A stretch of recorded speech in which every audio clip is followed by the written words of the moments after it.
வணக்கம் நண்பர்களே. நம்ம இந்த பதிவில் என்ன பார்க்க போகிறோம் அப்படின்னு பார்த்தீங்கன்னாக்கா, விநாயகர் சிலை, நம்ம ஆலயத்துக்கு தேவையான விநாயகர் சிலை எப்படி உலோகத்தில் உருக்கி ஊற்றுறாங்க அப்படின்ற பதிவு தான் இந்த வீடியோவில் நான் பதிவிட்டிருக்கேன். எல்லோரும் இந்த வீடியோ ஸ்கிப் பண்ணாமல் கடைசி வரைக்கும் பாருங்கள். எப்படி உலோகத்தை உருக்கி அதில் சிலையை அந்த அச்சில் வார்ப்பில் ஊற்றுறாங்க அப்படின்ற வீடியோவை இந்த பதிவில் நம்ம முழுமையாக பார்க்கலாம். இந்த பதிவை ஸ்கிப் பண்ணாமல் கடைசி வரைக்கும் பாருங்கள்.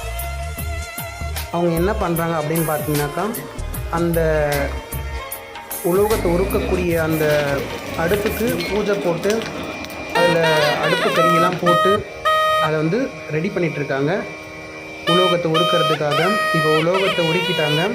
இப்போ அந்த வார்ப்புக்கு அந்த வாய் பகுதியில் களிமண்லாம் வச்சு உலோகத்துடைய அந்த கலவை வெளியே போகாமல் அதில் கரெக்டாக போகிற மாதிரி அதுக்கான வாயில் களிமண் வச்சு பூசிகிட்ருக்காங்க. உலோகம் உருகி ரெடி ஆகிட்டுருக்கு. பாருங்கள் எவ்வளோ அதில் வெப்பம் அனல் தெரியுதுன்னு பாருங்கள். பக்கத்துலேயே நிற்க முடியல, ரொம்ப அனலாக இருக்குது.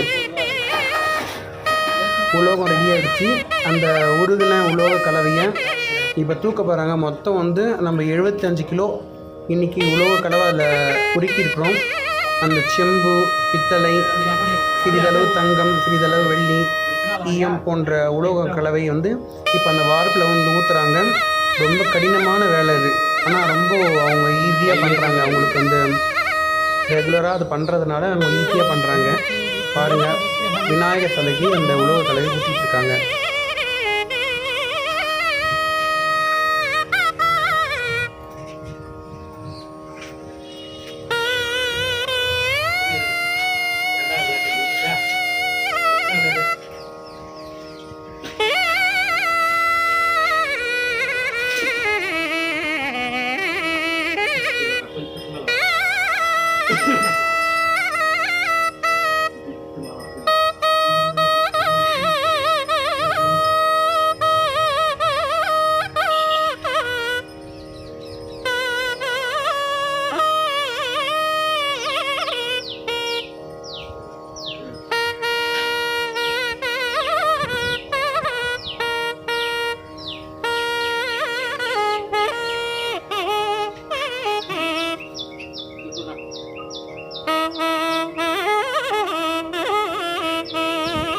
உலோக கலவையை ஊற்றி முடிச்சுட்டாங்க.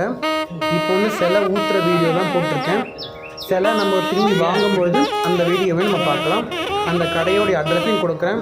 நல்ல குறைவான விலையில் பண்ணித்தராங்க.